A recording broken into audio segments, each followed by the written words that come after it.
함께 이제 보시면 멍 때림은 삶의 허비인가, 불멍이라고 보통 얘기를 하죠. 저는 군대 가기 전에 제가 그때쯤 성경신학을 처음 알았었고, 이 성경신학의 가장 분명한 장점은 하나님 살아계심의 확증이다. 그러면 나는 성경개론을 열심히 봐서 성경 말씀을 열심히 읽어서 적어도 군대 가기 전에 제가 보약도 먹었었어요. 어머님이 원재 한의원에서 보약 지어 주셔가지고 이제 육의 보약은 됐고 이제 영의 보약만 잘 먹고 가면 되겠다라고 생각했는데, 그때 제가 한 가지 깨달았던 게 나는 모른다 였어요. 솔직히 말씀드리면 확신이 들지 않았습니다. 답이 없는 것 같았어요. 근데 어떻게 이 말이 들리실지 모르겠지만 저는 이미 답을 가지고 있었어요. 여러분 혹시 그런 거 아십니까? 누가 이 말 좀 그만하라고 하더라고. 혹시 이런 거 아십니까? 이런 질문 좀 하지 말래. 너무 자주 쓴다고. 클리셰처럼.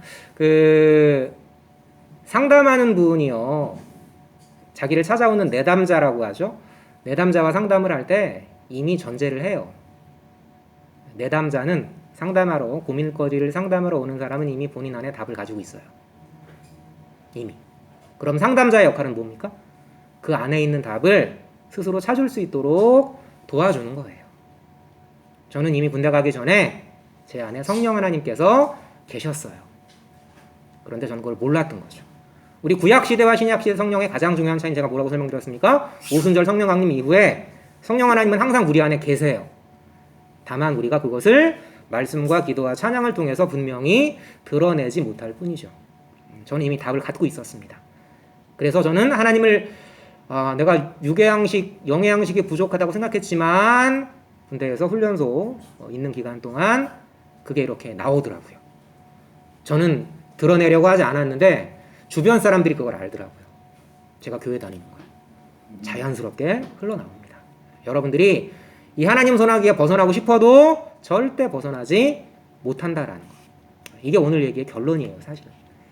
자, 이걸 알아야지 거기 나와 있는 빠른 경주자라고 선착하는 것이 아니다, 유력자라고 전쟁에서 승리하는 것이 아니다, 시기와 우연이 이 모든 자에게 임함이라. 우리가 정말 예상하지 못하는 사건들이 다가올 때, 그때도 이게 합력하여 선을 이루는 거구나, 이런 생각들을 하게 되는 거죠. 불 보며 멍 때리기는 시간 낭비처럼 보이지만 모세가 부름받던 때 이 떨기나무는 뭘 상징하는 겁니까? 이제 막 400년 그지 종살이 꼴했던 그 정말 빈곤한 몸과 마음의 이스라엘 백성들. 하지만 그 떨기나무는 스스로 불길을 낼 수 없지만 오직 그분의 은혜로 떨기나무는 지속적으로 불길을 내는 거죠. 뭘 상징하는 걸까요? 지금 말씀드린 거. 성령의 불, 그리스도 예수의 심장, 그 그리스도 예수의 함께하심, 그걸 예표하는 거죠. 이 떨기나무 사건은 모세도 그때 잠시 불멍을 때리지 않았을까. 그런 무의미하게 흘러가는 가만히 있는 시간들, 군대 있을 때 마치 3년이 시간 정지된 것처럼, 전 짧게 갔다 왔지만 근데 결코 그것이 무의미한 시간이 아니다라는 거예요. 그때는 모르지만 반드시 하나님은 그 의미를 깨닫게 하신다. 또 천국 가서 깨닫게 하시는 것도 있겠고요. 삶의 허비까지도 하나님은 뜻깊게 쓰신다라는, 만약에 성공이 목적이라면 위 전도서 말씀은 헛소리죠. 어떤 말씀? 당연히 빠른 경주자가 선착하는 거죠. 힘 있는 자가 전쟁에서 이기는 거죠. 돈 많이 갖고 권력주인 자가 세상에서 승자죠. 그런데 그 성공이 목적이라면, 세상의 성공이 목적이라면 위 전도서의 말씀은 헛소리지만, 하나님을 배우는 것이 목적이라면 우리가 좀 빨리 가도, 우리가 좀 천천히 가도, 내가 지금 내 인생에서 성공한 모습이어도, 내가 지금 내 인생에서 성공한 모습이 아니어도 다 하나님을 적절히 배우기 위한 장소에 있다라는 그 확신이 있으면 다 모든 것들이 의미 있는 거겠죠. 형통은요, 하나님을 아는 지적인 힘, 지력의 강화에 알맞은 때입니다. 하지만요, 고난은 하나님을 느끼는 영적인 힘, 영력 강화에 알맞은 때이다. 이 말씀 이해되십니까? 순탄할 때는 차분하게 앉아서 말씀을 읽고, 그렇지 못한 때는 정말 절실히 주님을 기도로 붙들고, 이 두 가지가 다 의미가 있다라는 거죠. 특히 누군가와의 공감 능력은요, 고통받는 자와의 공감 능력은요, 바로 이 고난 과정에서 이 영역이 자랍니다. 형통은 지력 강화, 고난은 영역 강화. 따라서 어떤 경우에도 성도는 조급하지 않아야 하는데, 오늘 말씀을 보면 말이 안 나와요. 이제 오늘 뒷페이지 넘겨보시면 이 미가 지배 우상 숭배 내용인데요. 이제 앞선 사사들 총 몇 명이었죠? 12명 이었죠. 12명의 사사들은 특히 이제 기드온 때에서부터는 이제 좀 모습이 달라집니다. 스스로 이제 왕 되고자 하는 모습이 나타나요. 특히 큰 교회들이 욕먹는 이유 중에 하나가 이제 자기 아들에게 그 자리를 물려주는 이런 모습들이 이제 기드온 때부터 서서히 나타나고요. 왜? 좋거든. 사람의 여러 욕망 중에서 가장 짜릿한 욕망이요, 이거래요. 야! 이리 와! 너! 저리 가! 이렇게 하는, 이 사람을 휘두르는 권력욕이 가장 짜릿한 쾌감이래요. 왜일까요? 여러분, 왜라고 생각하십니까? 그게 하나님 놀이거든. 그게 하나님 놀이라. 내가 하나님이 되어서 사람을 휘두르는 거야. 내가 왕이 되는 거거든. 성경은 지속적으로 뭐라고 말해요? 왕 되지 마라. 그 자리에서 내려와라. 그런데 우리 안에 있는 사탄의 영은 자꾸 올라가, 더 높이 이렇게 유혹을 하는 거죠. 하나님의 영이 함께 하셨기 때문에 그들이 사사로서의 역량을 발휘했던 건데, 그걸 알면서도요, 참 우리가 힘든 게 이걸 알아. 내가 왕이 아니라는 걸 알아.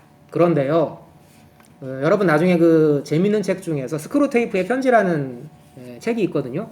C.S. 루이스라는 사람이 쓴 책이에요. 스카치 테이프가 아니고 스크루테이프의 편지라는 이 책을 읽어보면, 삼촌인 사단 스크루테이프가 자기 조카인 사탄 워무드에게 이제 일일이 이런저런 코치를 하게 하는데, 이제 그런 내용들을 쭉 읽어보다 보면 사탄이 결코 우리를 쉽게 포기하지 않는다. 내가 왕이 되면 안 되지라는 걸 사울이 몰랐을까요? 내가 왕이 되면 안 돼라는 걸 다윗이 몰랐을까요? 근데도 공격을 하는 거예요. 우는 사자처럼 하나님의 택하신 자녀라는 걸 알면서도 공격하는 거라고. 나 혼자 죽긴 아깝거든. 보통 물귀신이라고 하죠. 여러분, 사람 심리 중에 제일 나쁜 게 뭐예요? 그 소시오패스라는 사람들의 공통적인 특징이 뭡니까? 너 때문이야. 너 나랑 같이 죽어야 돼. 이거 아니겠어요? 제일 무서운 게. 자, 우리 지난 시간에 공부했던 한참 전에 나귀의 턱뼈를 가지고 삼손이 1,000명을 죽이는데, 만약에 나귀의 턱뼈가 똑바로 서가지고 야! 내가 1,000명을 죽인 거야! 이러면 이건 코미디잖아. 삼손의 선악에 있었기 때문에 나귀의 턱뼈가 1,000명을 죽인 거죠. 마치 그런 거죠. 턱뼈가 내가 죽인 거야 하는 것처럼. 교만은 패망의 선봉이다라는 말씀이 있죠. 교만은 패망의 선봉이다. 겸손은 존귀의 길잡이다. 이 말씀. 이제 오늘 보면 에브라임 지파 혹시 기억하십니까? 예전에 우리 그 사사들이 혁혁한 정과를 세웠을 때, 그때는 가만히 있다가 승산이 낮을 땐 가만히 있다가 승리하고 돌아오니까 왜 우리 안 불렀어? 라고 했던 거, 에브라임 지파. 그 지파가 또 문제를 일으켜요. 이 지파가 나중에 어떤 문제를 일으킵니까? 이스라엘이 반으로 갈라지는, 북이스라엘을 이끌었던 여로보암이 또 이제 여기서 나오죠. 분열의 씨앗이었거든. 근데 이 분열의 씨앗이 왜 생기는 줄 알아, 얘들아? 난 잘난 거야. 야, 너네가 지금 가나안 땅에 있는데 누구 덕분에 지금 여기 있는 줄 알아? 야, 우리 요셉 할아버지 아니었으면 너넨 국물도 없어. 이거 아시겠어요? 누구 덕에 지금 이 자리에 있는데, 요셉이 총리가 아니었으면 너네들이 거기서 살았을 것 같아? 이런 식의 사고방식. 내가 누군지 알아? 이거. 여러분 교회에서 절대 하면 안 되는 말 중에 하나가 뭡니까? 내가 누군지 알아? 누구긴 누구야? 죄인이지. 네가 죄인 중에 괴수지. 자, 그래서 이제 이게 나중에 뒤에 나오게 되는 미가의 우상이나 레위인의 첩도 다 이 에브라임 산지에서 비롯되게 됩니다. 자, 오늘 이제 우리 아까 읽어봤던 에브라임 산지의 어느 모자가 아들이 도둑질을 고백하죠. 은천백은 장난이 아닌 금액이라고 말씀드렸어요. 근데 이 어머니가 말이야, 은재는 내 돈 훔쳐간 놈, 뭐 어떤 저주를 했길래 아들이 훔쳐갔던 천백을 도로 내놨는지 모르겠지만 아마 무시무시한 저주를 했겠죠. 그 저주가 무시무시해서 이제 이 어머니가 한다라는 말이, 아들아, 내 아들이 여호와께 복받기를 원하노라. 뭐 보고? 은천백 가져왔다고. 그럼 거기서 복은 뭐겠어요? 그 복이 성경신학에서 말하는 찬송하리로다 하나님 곧 우리 주 예수 그리스도의 아버지께서 그리스도 안에서 하늘에 속한 모든 신령한 복일까요? 이 복은 그 개념이 아닌 거죠. 천백, 내 잃어버렸던 은천백, 그 돈. 모친은 어떻게 여호와를 이해했던 거예요? 이 엄마는 신앙의 대상이 아닙니다. 이 여호와를 기억하는 모습은 그냥 문화였어요. 문화, 종교 문화. 별 느낌이 없으시죠, 여러분? 여러분, 우리도요, 교회에 와서 일주일 동안 내 안에 죄책감 씻고 하나님이 다 용서해 주시니까 깔끔하게 리셋 버튼 누르고 돌아가자. 또 일주일 동안 신나게 놀고 그래도 뭔가 좀 꺼림칙하니까 선생님이 무슨 제일 좋은 노후보험이 교회 가는 거래더라 하니까 또 와가지고 리셋 버튼 누르고. 여러분, 이건 그냥 종교 문화예요. 신앙은 뭡니까? 신앙은 매 순간 하나님이 나를 지켜보신다라는 걸 의식하는 거예요. 내가 바르게 살지 못해도. 이 어머니의 모습은 신앙이 아니라 종교 문화였죠. 인간의 의도에 따라 저주를 혹은 축복을 일으키는 도구. 여호와는 삶의 목적이 아니라 그냥 내 욕망을 들어주는 수단. 이건 비단 이 사사시대의 모습만이었을까요? 고대시대에는요, 신의 형상을 소유한 자는 그 신을 움직일 수 있다고 생각했어요. 그런 배경입니다. 뭐 조그만 드라빔을 만들고, 조그만 우상 있거든, 드라빔이라고. 근데 웃기는 게 뭐예요? 이 드라빔이랑 여호와를 섬기는 제사장들이 입을 이 에봇과 여호와도 섬기고, 그죠? 우상도 섬기고. 왜 그랬을까요? 왜? 이 농경민족이 원래 유목민족이었던 이스라엘이 이 가나안 땅에 정착하게 되면서 너무 부러웠던 거예요. 헛살았던 거라고 생각한 거야. 광야에서의 40년이 너무 억울했던 거야. 우린 거지처럼 살았구나. 야, 얘네들 먹는 거 봐라. 얘네들 입는 거 봐라. 얘네들 누리는 거 봐라. 우리 속고 살았네. 야, 하나님이 우리 버려? 안 버려. 저 바알도 섬기고, 그죠? 아세라도 섬기고, 여호와도 섬기고. 보험은 여러 군데 들어놓으면 좋잖아. 이딴 식의 마인드였죠. 하나님이 제일 싫어하시는 거. 혼합주의. 자, 봅시다. 내 아들을 위해 이 은을 여호와께 거룩히 드리노라. 누구를 위해? 내 아들을 위해. 내 아들의 세상적인 축복을 위해서. 모친의 의도는 뭐예요? 그 천백 중에서 천백이 돌아왔어. 은천백이. 그러니까 200은 띄워가지고 하나님 이거 뇌물 받으시고요. 좀 기분 푸세요. 딱 이딴 식의 마인드였거든. 아까 제가 종교문화라고 설명드렸죠. 연보하는 사람들의 상당수가 어떤 마인드예요? 제가 이 정도는 연보했는데요, 하나님. 이 정도는 보시고 좀 제 앞길도 좀 뚫어주시고 제 소원도 좀 들어주시고 저희 가정 코로나 안 걸리게 해주시고. 제가 드린 돈이 얼만데요, 하나님. 어느 분이 참 마음 아픈 얘기를 해요. 교회를 그만두고 싶은데 그동안 내가 교회에 드린 돈이 얼만데, 그동안 내가 교회 다닌 시간이 얼만데, 그동안 내가 교회에서 쌓아놓은 지위가 얼만데. 여러분, 그분 말씀은 솔직한 거예요. 솔직한 거라고. 차라리 그거. 그런 마인드가 있으면서 표현하지 않는 게 더 나쁜 거죠. 여러분, 우리가 무슨 특권입니까 이게? 여호와를 하나님으로 믿는 게, 예수를 그리스도로 믿는 게 무슨 특권이에요? 우리 안에 계급이 있습니까? 우리 안에 서열이 있어요? 제가 얼마 전에 안녕히 계세요 하나님 제목이에요. 영상 제목이 안녕히 계세요 하나님. 많은 젊은 친구들이 교회를 나오지 않습니다. 교회 페이, 열정 페이. 우리 여기 지금 반주자 친구 있지만 틈만 나면 불러내가지고 야, 하나님이 너를 원하셔. 너무 힘든데요. 너 하나님에 대한 믿음이 부족해. 이런 말들 해. 다리가 저는 친구가 있었는데 어느 권사님이 저희 교회는 그런 분 안 계시겠지만 야 너는 참 얼굴은 이쁜데 다리는 안 예쁘구나. 여러분 이런 게 비일비재합니다. 여러분들이 비정상적인 교회를 못 보셔가지고 그래요. 그거 뭐죠? 난 정상이라고 자랑하는 겁니까? 난 눈 뜨니까 너 눈 못 뜨네? 그거 자랑하는 거예요? 우리 착각하면 안 되는 거죠. 하나님이 뇌물 받고 기분 푸세요. 바울이 뭐라 그래요? 이 멍청한 인간들아. 하나님은 사람의 손으로 지은 신전에 계시지 않는다. 또 무엇이 부족한 것처럼 사람의 손으로 섬김을 받으시는 것이 아니니 만민에게 생명과 호흡과 만물을 직접 주시는 분이 뭐가 아쉬워서 그 은 1,100? 그 은 200? 그거 보고 내가 너 축복해줄까? 여러분 이딴 식의 마인드가요. 이딴 식의 마인드가 아직까지도 있으면 안 되겠죠. 전 안 되겠죠라고 말씀드렸어요.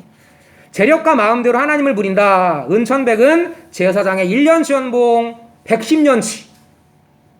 1년 연봉에 110년치. 목사님을 110년 동안 부릴 수 있는 돈이었어요. 어마어마한 부자였던 거죠. 개인 맞춤형 성전. 그 개유정난 때 수많은 사람들을 죽였던 그 세조가 수양대군이 조선은 유교 국가였죠. 왕실내에 사찰을 둡니다. 자기 죄책감을 씻기 위해서. 이거 그런 거랑 비슷한 거죠. 부처는 내 죄책감을 씻어주는 도구. 요딴 마인드랑 그죠?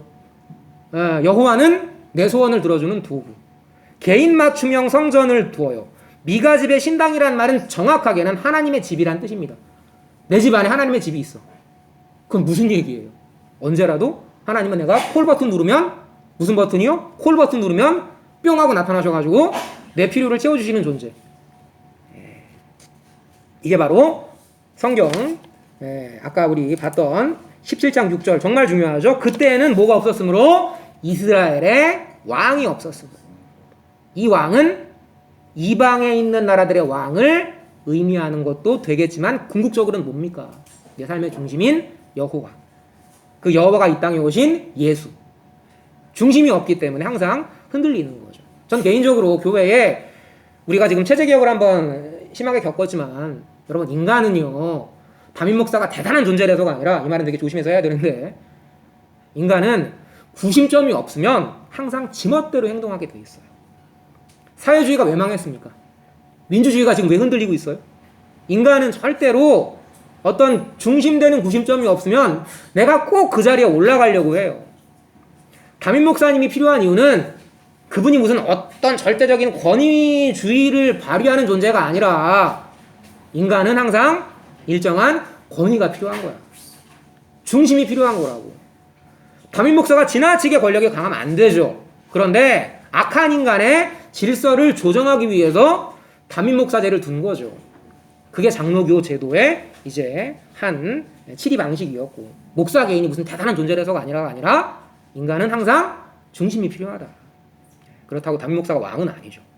견제가 필요하고 함께 화합이 협력이 필요하겠지만 인간은 절대로 보이는 어떤 중심이 딱 있지 않으면 자꾸 나 중심으로 내가 왕이 되고자 하는 거죠. 자, 에봇과 드라빔의 공존 제가 아까 말씀드렸었고 제사장은 레위인이 돼야 하는데 지 아들을 제사장에 앉히고요. 더 나아가서 오른쪽에 보시면 떠돌아다니던 레위 청년을 아까 제가 개인 맞춤형 성전 말씀드렸는데 개인 맞춤형 제사장으로 임명을 해요. 언제라도 내 소원을 들어주는 존재. 교회 가기 귀찮으니까 재벌이 목사님 하나 딱 고용해가지고 당신 나 왜 기도해? 아 내가 좀 허리가 아픈데? 저기 좀 와봐요. 내 허리에 대고 좀 기도 좀 해. 여러분 이런 거랑 똑같은 거죠. 어떤 건지 감이 오십니까? 이때 당시가 어느 정도로 개판이었는지 감이 오시냐고요. 이유는 뭡니까? 지도자의 타락이에요. 지도자의 타락. 아까 제가 권위주의는 나쁜 거지만 권위는 필요하다고 말씀드렸죠. 타락한 인간은 보이는 존재가 없으면 내 멋대로 한다. 근데 또 그 권위가 제대로 모범을 보이지 못하면 밑에 사람들한테 너무나 악영향을 주는 거예요. 그래가지고 야고보 사도가 무슨 얘기를 합니까? 너네들 많이 선생되지 말라고. 선생된 네가 더 중한 심판을 받을 줄 알라고. 나중에 혹시 여러분 여기에서 임직자가 되시면 더 조심하셔야 돼요. 부모가 되면 더 조심하셔야 됩니다. 자, 근데 한 가지 우리가 생각해 볼 게 레위인을 머물게 하신 원래 48개 성읍이 있어요. 그런데 그 성읍에 원래 베들레헴은 없어. 근데 이 말씀을 잘 보면 이 레위인 청년이 베들레헴에 있었다고 하거든. 이건 뭐야? 쉽게 말씀드리면 레위인들이 그만큼 생활고에 시달렸다라는 거예요. 11조의 목적 중에 하나가 이 하나님의 일에 전념하는 레위인들의 그 생활고를 보충하기 위한 것이었는데 11조가 제대로 거치지 않은 거죠. 그러니까 정말 죄송한 말씀으로 드리면 개척교회 목사가 된 거야, 이 사람은. 원래 레위인이 가면 안 되는 곳인 베들레헴까지, 가면 안 되는 곳은 아니지만 지정된 장소가 아니었던 베들레헴까지 갔는데 거기에서도 초과 공급이 발생한 거라고. 참 슬퍼요.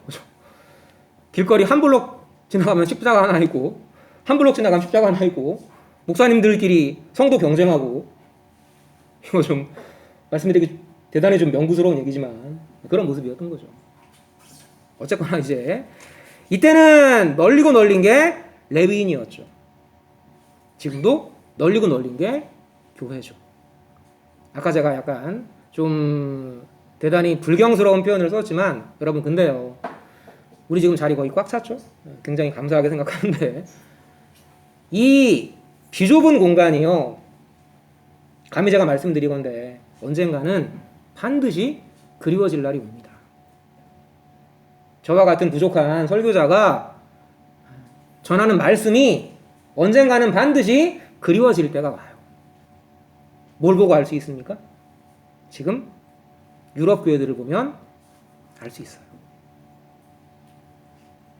말씀이 무너지게 되면 모든 것들이 무너지기 시작하는 거거든. 교회에서요, 말씀을 안 가르쳐요. 그냥 찬양과 경배, 내 즉흥적인 감정, 함께 박수 치는 거. 아까 제가 그 안녕히 계세요 하나님 그 이제 프로에서도 애들이 참만 힘들어했던 게 그거였었거든. 쉴 데도 없이 애들 불러가지고 이거 치게 하고 이거 하게 하고. 근데 어떤 아이는 그런 얘기를 하더라고. 정말 말씀이 듣고 싶다고. 말씀을 차근차근 풀어가지고 가르쳐주는 그런 교회가 자기가 바라는 교회상이라고. 계급 없고 차별 없고 말 함부로 하지 않고, 교회 하나님의 본질은 사랑이라고 하는데 그 사랑을 정말 느낄 수 있는 교회, 말씀을 정말 제대로 풀어가지고 가르치는 교회, 흔할 것 같죠? 굉장히 많을 것 같죠? 여러분들이 한번 겪어보셔야 돼요. 겪어보시라는 권유는 아니지만 앞으로 점점 그런 교회들은 희미해져 갈 거예요. 아니기를 바라지만 저는 우리가 열심히 공부해야 되겠죠? 말씀이 현실적인 이유로 최우선 가치에서 밀려나면 이제 그런 것들을 이제 경계하고 있었던 거죠. 이 모습들은 율법을 가르치던 사람들이 이제 점점 이제 줄어드는. 그래서 이제 이 사람들이, 이 청년이 일자리를 찾아가지고 여기까지 온 거였었거든, 사실은. 자, 근데 우리 하나를 좀 잘 보면 17장 그 10절에서는 이 미가가 이 청년을 향해서 나를 위하여 아버지와 제사장이 되라라고 해 있는데, 얘가 이제 말하자면 미가가 고용주가 되고 이 레위인 청년이 고용인이 된 거야. 호칭이 어떻게 바뀌어요? 아버지와 제사장에서 11절 가보시게 되면 아들 중 하나같이. 이게 좋은 표현이 아니거든요. 만만하게 보는 거야. 그죠? 아까 제가 말씀드렸지만 교회에서 참 마음 아픈 일 중에 하나가, 이런 표현은 정말 쓰면 안 되지만, 당신은 내가 돈 주고 고용한 사역자 아니야. 근데 왜 내 마음에 안 들게 행동해? 여러분, 이런 모습들이요, 큰 교회에서는 비일비재합니다. 여러분, 그럼 이때 당시에 레위인을 위해서 11조를 냈을 때 그럼 그 레위인 월급 준 건가요? 이스라엘 백성들이? 우리가 연부하면 그 연부 가지고 목사님 월급 주는 겁니까? 똑같은 거예요. 그 연보가 내 거예요? 그 물질이 내 겁니까? 내 거 아니거든. 협력하는 거거든. 근데 어디서 교회 안에서 당신은 나는 고용주, 당신은 고용인. 이건 정말 아닌 거죠. 이때 그랬다고. 이때. 고용주와 고용인 같은 미가의 연봉 제시. 넌 은십 줬으니까 넌 내 말 들어야 돼. 이거. 차라리 여기까지는 괜찮아. 여기까지는 괜찮은데 우리 마지막 13절에 보게 되면 뭐라고 돼 있어요? 참 이게 그러니까 여러분 이 뜻을 알고 이 말씀을 보시면 정말 뒤통수 한 대 제대로 세게 맞는 느낌이야. 이런 뜻이라고. 무려 레위인이 내 제사장이니까 여호와여 복 내려주세요. 이거거든. 하나님은 내 비서야. 여러분 교회 안에서 사역자들을 쫄로 보는 건 저는 말씀드렸어요. 그건 모형적인 권위에 불과하다고. 근데 그렇다고 해서 그들을 마치 내 고용인 취급하는 건 결국은 어떠한 식으로 가는 거예요? 하나님을 내 비서 취급하는 거야. 하나님 내가 연보했잖아요. 근데 왜 복 안 줘요? 이거 뭐랑 똑같습니까? 자판기에 500원 넣었는데 아니 왜 안 나와? 이씨. 똑같은 거야 이거랑. 제 표현이 심했나요? 저 이런 말 자격 없다니까. 내가 그랬거든 내가 며칠 전에도 그렇게 기도했었어 내가. 저도 똑같은 인간입니다. 근데 그거 아니죠 여러분. 하나님은 커피 자판기가 아니에요. 하나님은. 아시겠어요? 여러분 왜 창세기 1장 1절이 뭐죠? 태초에 하나님이 천지를 창조하시니라. 그분이 창조주야. 우린 피조물이고. 그분이 살라면 사는 거고 그분이 죽으라면 죽는 거라고. 그분 마음대로 다 하시는 거야. 여러분 성경은요 이거 하나 말하는 거예요. 너네들 순종해라. 왕 되지 마라. 너네 왕 되면 되게 좋을 것 같지? 높은 자리에 올라가면 되게 편할 것 같지? 아니야. 너네들 내려와. 너네들 있어야 될 자리가 아니야. 너네들이 가장 행복한 건 내 말에 순종할 때야. 아시겠어요? 성경은 하나로 딱 요약하면 이거예요. 내 말 들어. 얘들아 내 말 들어. 그 자리에서 내려와. 내 품에 안겨. 날 따라와. 정리합시다. 점입가경의 타락. 모든 혼돈의 절망은 참 왕의 통치만 소망하도록. 지도자부터 전 백성까지 가장 큰 문제는 뭡니까? 문제가 있다는 것 자체를 몰라요. 문제가 있다는 것 자체를 몰랐다. 어느 목사님이 이러한 상황 속에서 통렬한 설교를 하시더라고요. 이게 설교 제목이에요. 기독교인들 대부분은 지옥에 간다. 지옥이 차고 넘치고 있다. 전 이 설교를 둘 다 들었는데 자세히 설명하자면 길지만 이 의도는 제가 충분히 알아요. 그리고 이분들은 절대 이런 율법주의적인 성경관을 가진 분이 아니야. 근데 우리가 한 가지는 꼭 기억해야 돼요. 제가 서두에 말씀드렸죠. 100% 하나님이 하시지만 하나님은 100% 우리를 통해서 하신다고. 이걸 잘 이해하셔야 되는 거예요. 이미 우리는 그리스도 안에서 구원받은 존재이지만 왜 하나님은 우리에게 명령하시는가? 하라고 하시는가? 하나, 성도의 의로움은요, 내가 뭘 했냐라는 게 아니야. 구별된 모습이 아니라고. 붙듦이에요, 붙듦. 아시겠어요? 내가 누구인가? 나는 하나님의 자녀된 존재. 이 관계를 성경은 의라고 말하는 거지. 네가 뭘 했어? 너 얼마나 달라졌어? 너 하나님 믿고도 고작 그거밖에 안 돼? 이걸 지금 말씀하시는 게 아니라고요. 성도의 의로움은 구별됨이 아니라 꼭 붙듦이다. 마지막, 이런 정말 가시와 같은 이런 부끄러운 창피한 사사시대의 역사든 우리 개인의 역사든, 그 가시라는 거는요, 그 고린도후서에서 바울이 말하는 가시라는 건 이런 조그만 무슨 뭐 장미 가시, 뭐 무슨 뭐 생선 가시 이런 가시가 아니에요. 이 가시는 스콜롭스라는 건 포로를 잡아오면 본보기로 나머지 포로들을 겁주고자 이따시만한 쇠 막대기 같은 거로 옆구리를 찌르는 거야. 그리고 그걸 질질 끌고 다녀요. 그럼 애들이 공포에 질리겠죠. 말 안 들으면 죽는 거구나 이렇게. 그게 가시입니다.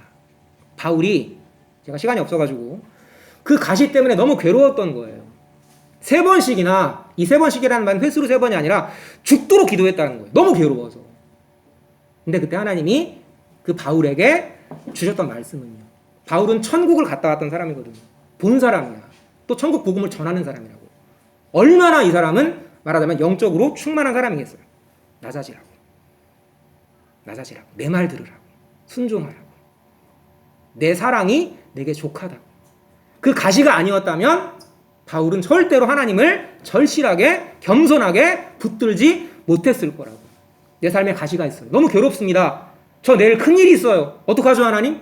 네가 그러니까 기도하는 거야. 그 가시가 없으면 넌 절대 예수를 붙들지 않아. 왜? 넌 죄인이니까. 넌 죄인이니까 절대 그 가시가 아니면 날 붙들 수 없어. 하지만 안심하렴. 내가 너의 가시를 다 내 머리에 쓰고 피 흘리고 너의 모든 죄를 도말했단다. 없앴단다. 가시는요. 가시는 예수만 붙들게 합니다. 그리고 가시는 최상의 사랑의 표현이에요. 기도하고 마치도록 하겠습니다. 하나님 감사합니다. 항상 강론을 시작하면서 오늘은 짧게 해야지 생각을 하지만 때때로는 하나님께서 부족한 강론자의 입술을 길게 여실 때가 있습니다. 말씀 가운데 강론자가 먼저 복종하게 하시옵소서. 말씀 가운데 강론자가 먼저 낮아지게 하시옵소서. 저희 한 명 한 명 너무나 소중한 친구들, 한 명 한 명 너무나 사랑스러운 친구들 하나님 높은 자리에 앉히실 때에 우리가 정말 처해야 할 것은 가장 낮은 자리임을, 가장 낮은 십자가임을 저희 친구들 반드시 기억할 수 있도록 항상 낮아지는 자 될 수 있도록 인도하여 주시옵소서. 우리가 그리스도를 위하여 약한 것들과 능욕과 궁핍과 핍박과 곤고를 자랑하노니 이는 내가 약한 그때의 강함이니라. 그 말씀 기억하면서 저희가 약해질 때에 그리스도께서 저희 안에 강력히 역사하심을 늘 기억하며 삶의 위로 얻을 수 있도록 인도하여 주시옵소서. 감사합니다. 죄인 공로 없사오나 저희를 위해 죽으시고 부활하신 예수님 이름으로 기도드렸습니다. 아멘.